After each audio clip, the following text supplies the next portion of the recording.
Russian വിദേശകാര്യമന്ത്രി Sergey ലവ്റോവിന്റെ സമീപകാല പ്രസ്താവനകൾ അന്താരാഷ്ട്ര രാഷ്ട്രീയത്തിൽ ഒരു നിർണായക വഴിത്തിരിവിനെയാണ് സൂചിപ്പിക്കുന്നത്.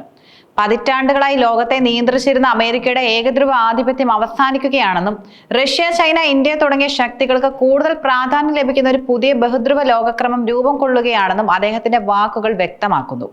ഈ പ്രസ്താവനകൾ വെറും രാഷ്ട്രീയ പ്രസംഗങ്ങളല്ല, മറിച്ച് നിലവിലെ അന്താരാഷ്ട്ര ബന്ധങ്ങളിലെ സങ്കീർണമായ മാറ്റങ്ങളുടെയും ശക്തി സന്തുലിതാവസ്ഥയിലെ പുതിയ യാഥാർത്ഥ്യങ്ങളുടെയും പ്രതിഫലനമാണ്.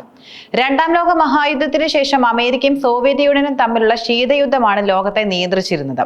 1991 സോവിയറ്റ് യൂണിയന്റെ തകർച്ചയോടെ അമേരിക്കൻ ഐക്യനാടുകൾ ഏക സൂപ്പർ പവറായി ലോകത്തിന്റെ നെറുകയിലെത്തി. ഇത് ഏകധ്രുവ ലോകം എന്നറിയപ്പെട്ടു.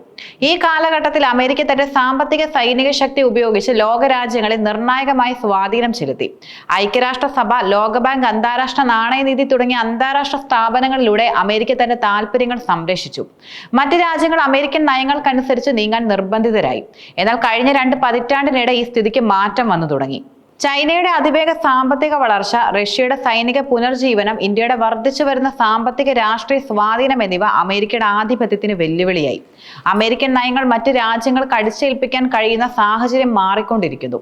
അമേരിക്കയുടെ പ്രധാന നയതന്ത്ര ഉപകരണങ്ങളിൽ ഒന്നാണ് ഉപരോധങ്ങളും താരിഫ് ഭീഷണികളും. എതിർക്കുന്ന രാജ്യങ്ങളെ വരുതിയിലാക്കാൻ ഈ തന്ത്രങ്ങൾ പതിവായി ഉപയോഗിച്ചു.